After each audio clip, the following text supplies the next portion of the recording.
Adrian. How you doing? So is there such a thing as a Priceline group strategy in Asia? Or is it several initiatives, multiple brands? How do you look at it? Well, I guess as a group, our mission is to help people experience the world. And given that APAC is in the world, then obviously it's part of that strategy. And the way I think about it is that, broadly speaking, North America, Europe, APAC are all about 30% of the world's travel market. And then if you add the rest of them, like Latin America and the Middle East, it's another 10. So now for us to be significant on a global basis, we've got to be significant in APAC because it's 30% of the world.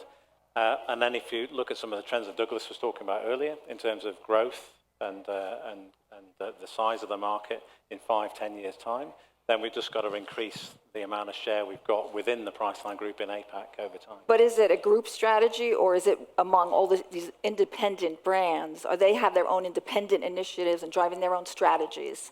Yeah, I mean, for those of you not familiar with Priceline Group, we do have 6 main brands. And our strategy is really to let those brands be independently run by entrepreneurs to innovate and grow as fast as they can. And so when you come to APAC, then some of those brands are really heavily involved in APAC. So Booking.com is a global market leader in accommodations, so it's got plenty of business in APAC. Agoda, a hotel booking site here, its home is in APAC. It serves APAC markets, it serves APAC travelers. But if you take the Priceline.com brand itself, which is a North American online travel agent, then it has very little business in Asia. So we're never going to say to them, you've got to start getting big in APAC, because that's not really where their core value proposition is. Right. But how is it playing out between Booking.com and Agoda? Right, because you have Agoda that has been your Asia brand, and now Booking.com, which many years ago, of course, was more of a European brand, is now a global brand and has a bigger presence in Asia. Yeah. So how do you balancing the two? Would it ever make sense to merge them, or they? I think you asked multiple questions there, but I guess the first thing is always interesting is that, I mean, they are within the same group, but to a certain extent they do compete as well. But we think we've got the 2 best brands that cover Asia Pacific across all markets on a broad basis. Because if you look at all the other brands that are in the market, maybe they're strong in one market or another. But you talk to anybody in any market about accommodations, Agoda and Booking are both there. And we like the fact that we've got 2 top brands. We like the fact that they're competitive. From a product perspective, Agoda uses the merchant model, so it takes the money from the customer and then uses that money to then remit to the hotel. Whereas Booking uses the agency model, so it basically guarantees the booking to the hotel and then collects a commission. So that enables a couple of different things. That probably on the agency side, it's probably got a really high conversion rate. It's probably got the cleanest booking path because you're not having to deal with credit card transactions or other sorts of transactions. But with Agoda, it enables them to have a loyalty program. It enables them to do packaging and other sorts of things as well. So whilst they're similar in some respects, they're differentiated in lots of others. Okay. So a lot of the differentiation on the business model side. What about on the consumer side? Well, I mean, again, that's all about the independently managed businesses. So, there's a lot of similarities between what those businesses do, but they're completely empowered to do their own thing. So they're doing experiments on the front end all the time, and it depends on which market they're in and which customer group they're targeting. But there's complete flexibility. Do you see any of the other brands becoming global brands? When you have Booking.com, I guess there's Opentable, maybe Kayak. Any of the other brands do you see becoming global or maintaining that regional flavor? Well, I'd say one of them is already global, which is our rentalcars.com brand, which operates all around the world. It's the market leader for online car rentals. So that is global already. If you take Kayak as an example, it's obviously the leading brand for meta search in the US. It's got strong positions in some European markets as well, but it's early days in Asia Pacific. We've launched sites over the last couple of years in pretty much most markets, and they're developing brands through organic growth in the main. So that will come over time. I think your question about Opentable, which is an acquisition we made a couple of years ago, is on restaurants, and I guess 2 services. One is to the consumers to book restaurants, and one is to the restaurant to get their product distributed on a wider basis as well. Primarily, it's a North American brand, but also it operates in the UK, in Japan and Germany. And we made an acquisition about a year ago in Australia, which gives us access to a few more markets as well. So we definitely see over time Opentable becoming a global brand. But the way to do that is in very, very small steps, market by market. It's not something that you can just flick a switch and you suddenly become global. But certainly we have the ambition to do that. Okay. So Adrian, you've been observing and operating in this region for a very long time. You have a lot of experience and you have a lot of business experience. What would you say for the Priceline Group has been the most challenging market in Asia? And which market would you say has the most opportunity? Easy question. I mean, I think they've all got their challenges. I mean, I think if you look at the kind of complexities of some of the markets, you've got the language barrier, you've got the cultural barrier, you've got maybe the dominant search engine in that market is not Google, you've got payment challenges, you've got banking system challenges, you've got connectivity challenges. So each market is kind of different, and so I wouldn't say one was harder than another. But which is most frustrating? I mean, where do you see as the biggest opportunity where you need to overcome those challenges? Well, I don't think it's about challenge. I think it's just about market potential. So, I mean, it's an obvious answer to give, but I think China is obviously the biggest opportunity out there. It's depending on how you measure, the first or second biggest economy in the world. In terms of outbound travel, it's got the highest numbers of people traveling. So for us, that's the biggest opportunity. And how are you approaching that? Because you have the booking brand, and then you have the investment in Seatrip. So we approach it in a number of ways. One is we obviously promote the Booking and Agoda and other brands to Chinese consumers, whether that's outbound, whether it's international travelers traveling to China or domestic customers within China. But we know we're not going to get there by ourselves, and so we looked long and hard as to what the best partnership approach was, and we felt that Seatrip was the best partner. How is that working out? It's working out very well. We've known the leadership at Seatrip for many, many years. We started a commercial relationship with them in 2012. That progressed. It was very useful for us in terms of Seatrip got access to our inventory overseas, and therefore they could service the best product to Chinese travelers around the world.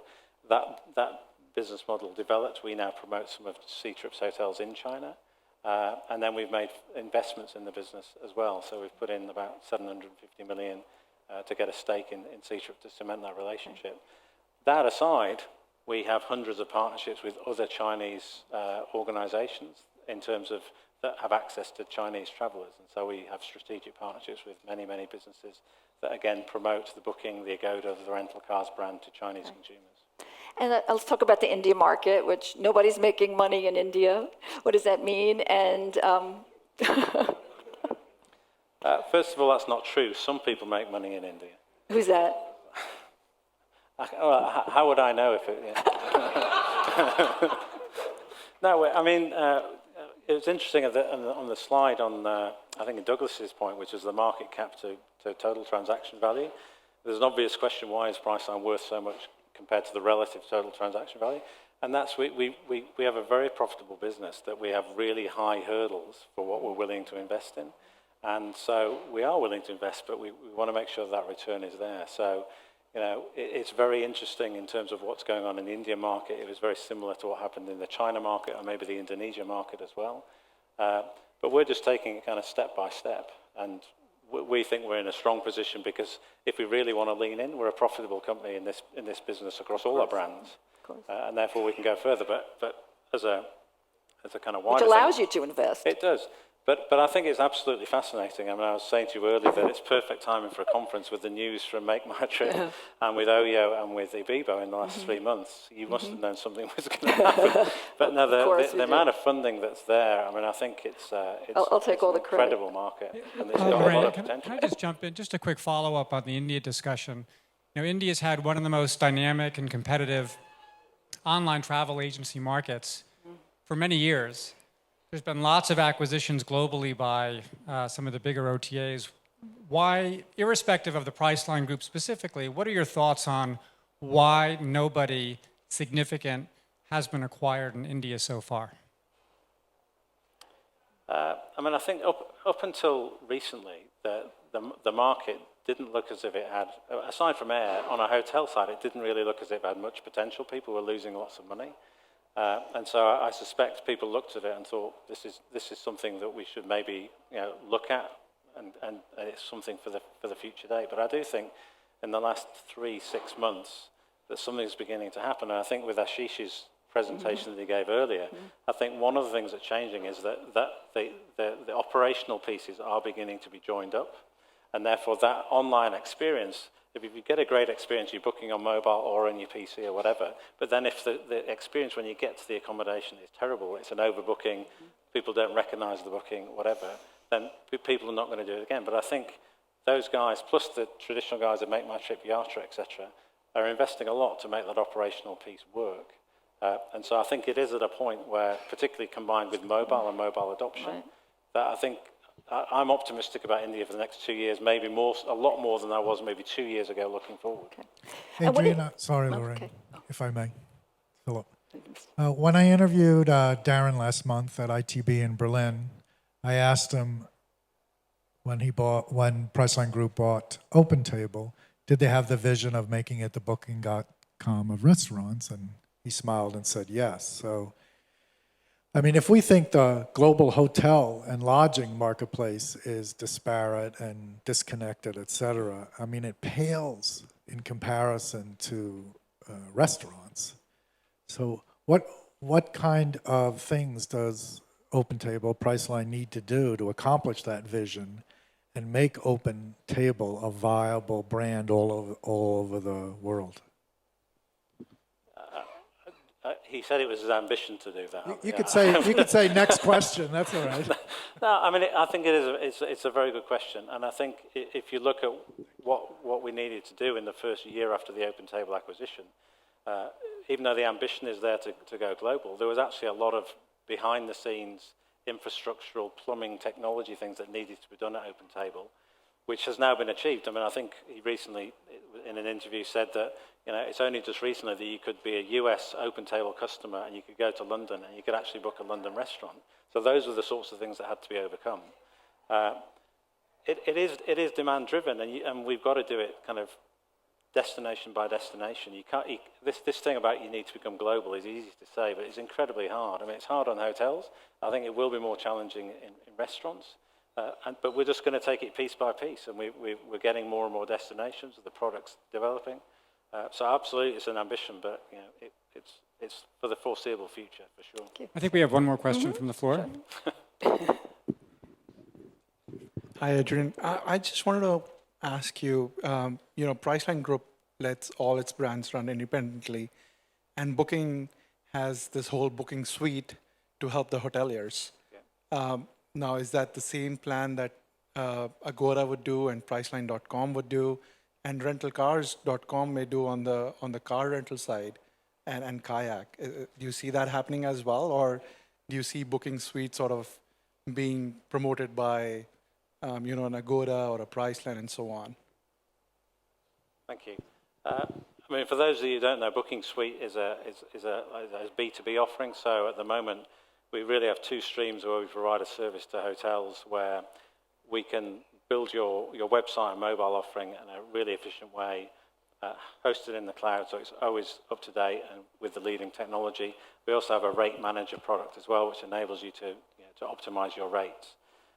So in answer to your question, I would never say never, but it would seem unlikely that Agoda or Priceline would invest in that area if Booking's going to be rolling that out on a global basis. In terms of rental cars, I mean, rental car suppliers have different needs. We don't have any plans for it at the moment, but that could potentially be something that we could help rental car suppliers. That wouldn't necessarily be the Hertz or Avis of this world, but the rental car is very, very fragmented in terms of a lot of regional and local players. So maybe that's something we could do. From a restaurant point of view, we do offer that service because, as well as distribution and a consumer offering, we do enable restaurants to manage their tables using the guest center product. Before we move on, I have another question on the Indian market and price wars that's going on with all hotel aggregators.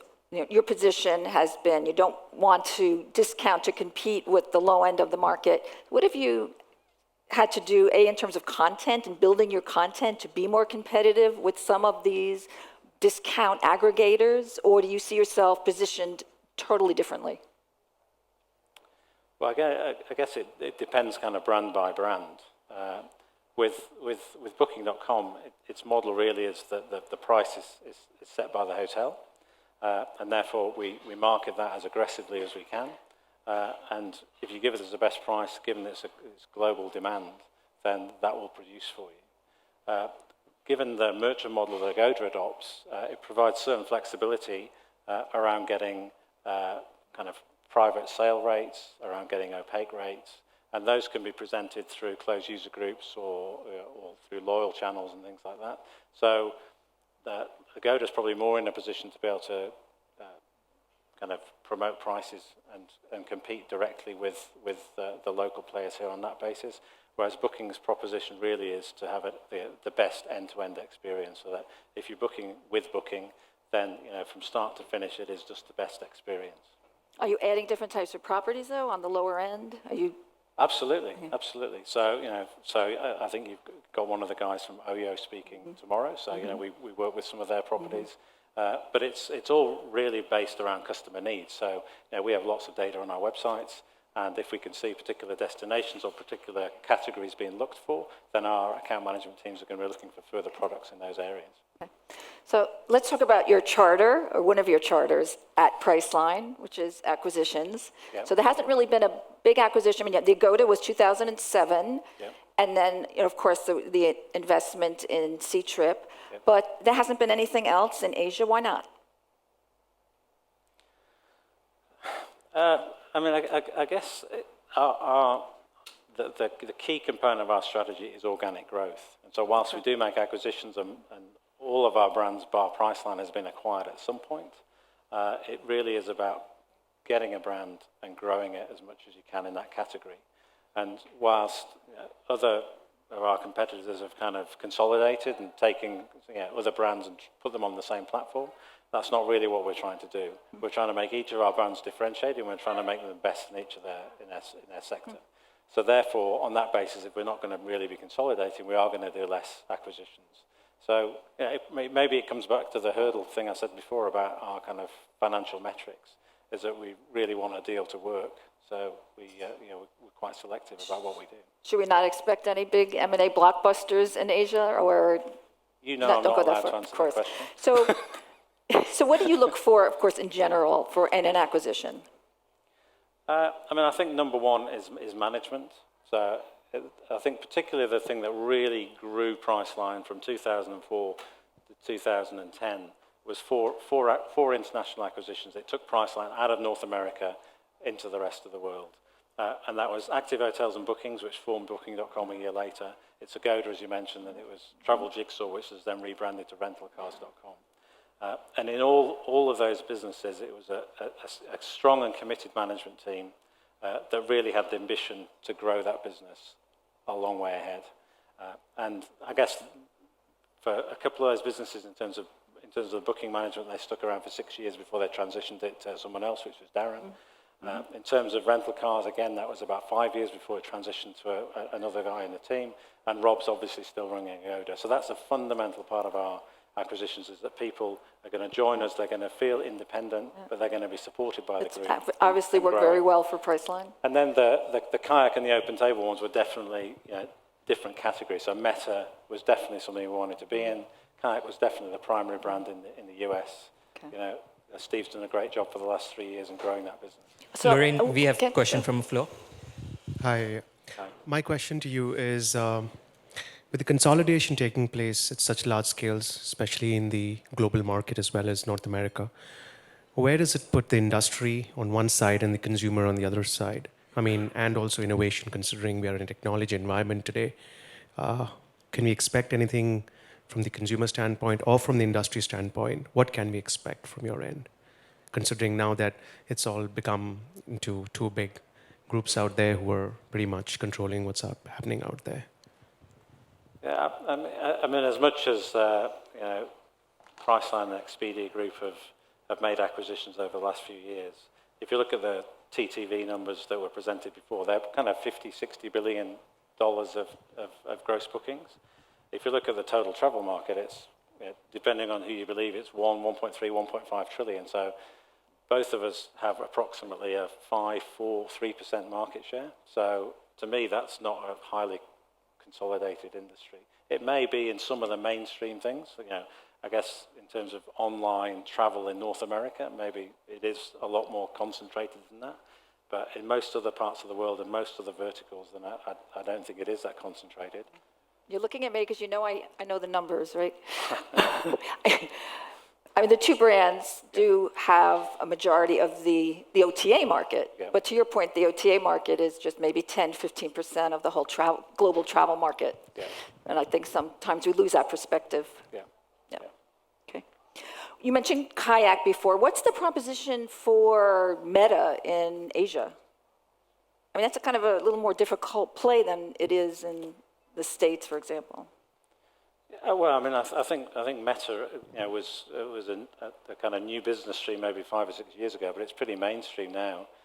Most markets have a strong Meta player or a global market player in that as well. So, obviously, in the last few years, you've seen the growth of Kayak and Trivago and Skyscanner and hotels combined. In China, you've got Kunai. Here, you've got Ixigo. You've got lots of Metas everywhere. We obviously had Grant from Trip earlier. And we can't really forget Google either, in terms of what they've been doing. So I think Meta is definitely mainstream now. But what's the role for Kayak? Because there's a lot of competitors in the market, and Kayak's still a little bit of the outsider. Well, I mean, I think it's still early days in APAC. As I said, the main focus of the business is in scaling some of those European markets. But we're in every APAC market, and we're just taking it steady as she goes to grow that business. And it's growing nicely on the basis of organic growth. Okay, and another really important part of Booking's business, of course, vacation rentals, Yep. which bigger than Airbnb. What's the potential there in Asia? And especially because Booking, you want those properties to be bookable. Yeah. So that's a challenge. So I guess there's a couple of things. One is, we've worked with what we call non-hotel accommodation for a very long time at Booking. We offer about 30 different product categories, which includes vacation homes, bed and breakfast, apartments, etc. So it's a big part of our business. As you say, we've probably got the market leadership in terms of rooms. We offer about 7 million rooms of our 23 million on Booking on non-hotel accommodations. As you also said, we've come from the position that with e-commerce, there's got to be as little friction as possible. So it needs to be instantly confirmable. There needs to be no consumer fees. It needs to be cancelable in most cases if people's plans change. So that's the proposition we're coming from kind of one direction. Obviously, our other Airbnb is coming from another direction. HomeAway, which is acquired by Expedia, is trying to transition in another direction. But we feel pretty good about where we're from for the customer base that we've got. But I mean, it's an enormous category. I mean, it'd be great if Phocuswright could come up with a number of how many of these properties there are around the world. Is it 5, 10, 20 million of these properties? We'll get right I think on Douglas that. is working on that right now. We'll get right on that before he tomorrow. takes this question. Or Yeah, after. we have a question from the floor. I have another question, Adrian. Booking.com, Agoda, and large part of Priceline Group's business is all about booking accommodation, and all the major hotel chains, Marriott, Hyatt, Hilton, and even in parts of Asia, Europe, are promoting Book Direct, and they're giving cheaper deals, offering packages for consumers to book direct. How does that impact Priceline Group's business going forward, and what is Priceline Group doing to sort of make sure that you still offer the best deals to the consumers? Good question, thank you. So, I mean, the world is changing, and it's changing very fast for everybody. And I think for hotel chains, there's a lot going on, particularly with technology and particularly with marketing. And what you're seeing is the Marriott Starwood deal. You're seeing Accor's investments in many things, and then as you said, whether it's Hyatt or Hilton, promoting Booking Direct as well. Now, we've worked with the chains for many, many years, and we have good relationships with them, but because of things are changing, negotiations are ongoing all the time. Just to kind of frame where we are with chains, depending on how you define a chain as global or regional, it only represents about 10 to 15% of our business. So it's not a huge amount of our business. And because of these things where the chains are maybe not leaning in as much as independent properties are, we feel that they're probably losing out on half the business that they could. But that's their choice, and that's the way that we have the relationship. And we negotiate one way, they negotiate another, and that's kind of the way. I think the disappointing thing is that only a very small percentage of our travellers stay at the same hotel twice. Most of our business is transient travellers who are just going to one place and one hotel for only one time. So I would have thought if you were an owner of a hotel, no matter what the flag was on the hotel, that you would want that guest. And obviously people that lean into our platforms, they get more of those guests, and people that maybe give restrictions and lean back get less of that business. But, it's going to be an ongoing dynamic. We could come back in April next year and it'll still be a topic. And it'll probably be a topic in another 5-year time as well. Hey, Lorraine, I just want to ask one follow-up on the vacation rental topic, just to circle back for a second. So I know in some of the earnings calls and different speaking appearances, Darren has talked about a growing interest now on the part of the Priceline Group and Booking to kind of move from that traditional vacation rental and holiday home world into some of the urban markets and compete more directly in areas where Airbnb has been very effective. Can you give a little bit of a sense of, that's a very different model you're talking about now. Individual owners, I think that in the case of Airbnb, fewer than half of their properties where their hosts sign up for their instant book feature within Airbnb. So you have a lot of issues in dealing with that last mile of that individual owner. How are you going to cajole all of these individual owners to sign up, to check their emails frequently, to ensure that they're going to make their calendars up to date? A lot of challenges there. Well, I think Darren refers to it as friction, and I guess part of what he wants to do is remove a lot of that friction for people booking those sorts of products. But, it's not like a one big step and you get there. It's lots and lots of small steps, and, our culture is all about experiments, and where we feel there's demand in market for different types of product, then we'll take a small number of products and we will try it, and we'll learn as to what those friction points are. Can they be addressed? Can they not? And it's just one of those things that we iterate and experiment over time. So I don't think the market is mature enough that you can make that big step and suddenly have lots and lots of those products on there. But I think you can move forward, improve the product in terms of helping the tooling that can help the properties get online. But it really is just taking it step by step. I'm sure we'll get there, but the market isn't anywhere near as mature as hotels by a long way. No. Ladies and gentlemen, Adrian Curry.